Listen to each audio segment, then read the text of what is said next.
Finement con, jour 41. J'espère que vous allez bien. Avant de commencer l'épisode, je vous signale que j'ai sorti un épisode de Salut les rouflaquettes ce matin pour parler du daltonisme.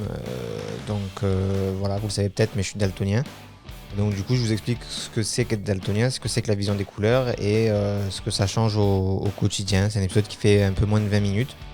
Donc si jamais le sujet vous intéresse, n'hésitez pas à aller l'écouter. Il est dispo sur le site salutlesrouflaquettes.fr, sur YouTube et sur les plateformes de podcast Apple, Deezer, Spotify, Google Podcast et je crois que c'est tout.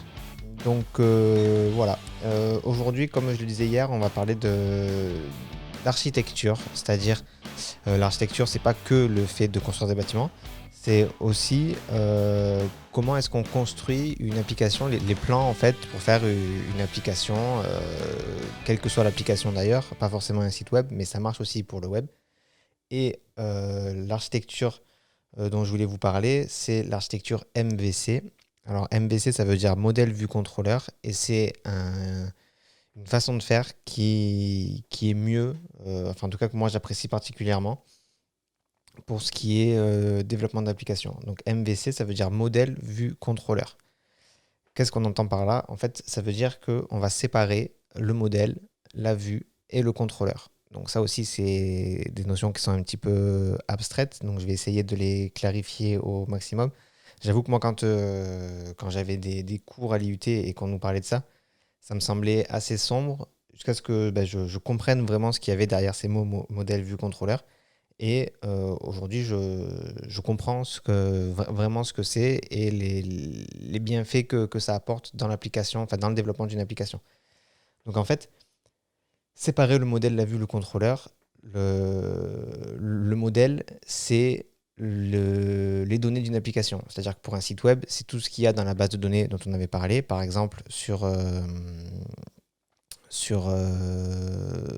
les sites, des sites WordPress. Tout ce qui est contenu dans la base de données, c'est souvent les pages et les posts. Donc il y a une logique pour les récupérer qui est construite dans sa partie et qui n'interagit pas avec le reste. La vue, c'est la manière d'afficher ces données. Donc ça, pareil, comment on affiche les données, c'est développé dans sa partie et on s'en fout du reste. Et le contrôleur, c'est celui qui va faire le lien entre le modèle et la vue. C'est-à-dire que le contrôleur, il va aller chercher les données qu'on lui demande, faire tout le traitement qu'il y a besoin, si jamais il y a besoin de faire un traitement, et ensuite l'envoyer à la vue. Ce qui fait que la vue ne sait pas comment fonctionnent les données, comment sont stockées les données. Les données ne savent pas comment elles vont être affichées. Et le contrôleur, lui, son métier, c'est de récupérer les données, de les traiter et de les renvoyer à la vue. Pourquoi c'est plus simple? Parce que du coup, quand il y a un problème, déjà, on sait où aller chercher. Si jamais il y a un problème d'affichage des données, on va chercher dans la vue pour voir si c'est pas la vue qui a un problème. Et si jamais la vue n'a pas de problème apparent, on va voir dans le contrôleur si le contrôleur envoie bien les bonnes données. Pareil, s'il y a un problème des données qu'on récupère qui semble bizarre, on regarde déjà comment elles sont stockées pour être sûr qu'elles sont bien stockées correctement. Et si elles sont bien stockées correctement, on va voir le contrôleur pour voir si le problème ne vient pas de là. C'est aussi mieux parce que du coup, on peut avoir 3 développeurs qui travaillent séparément. On peut avoir un développeur qui est spécialisé plutôt dans l'intégration HTML, c'est-à-dire dans le fait de récupérer une maquette pour en faire un site web. Donc quelqu'un qui est spécialisé dans la HTML, CSS en gros. On peut avoir quelqu'un qui est spécialisé dans le MySQL pour faire les requêtes pour récupérer les données et quelqu'un qui est spécialisé dans le PHP, parce que encore une fois je parle de PHP même s'il y a d'autres langages qui peuvent être utilisés comme le Ruby ou comme le C++. Mais voilà, quelqu'un qui maîtrise un de ces langages-là et qui lui va juste faire le lien entre les deux. Et du coup, c'est beaucoup mieux en termes d'organisation. Ça permet de pouvoir facilement travailler à plusieurs.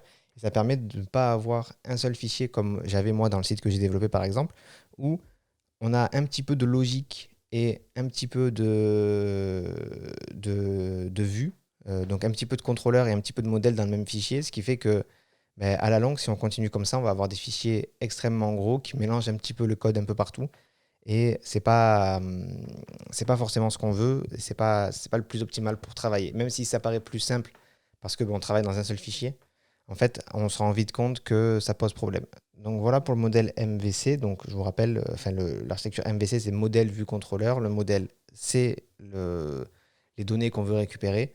La vue, c'est comment on veut les afficher. Et le contrôleur, c'est qu'est-ce qu'on veut faire de ces données, comment est-ce que, enfin, qu'est-ce qu'on va en faire, comment on va les traiter, est-ce qu'il y a besoin de vérifier des choses dessus avant de les envoyer à la vue.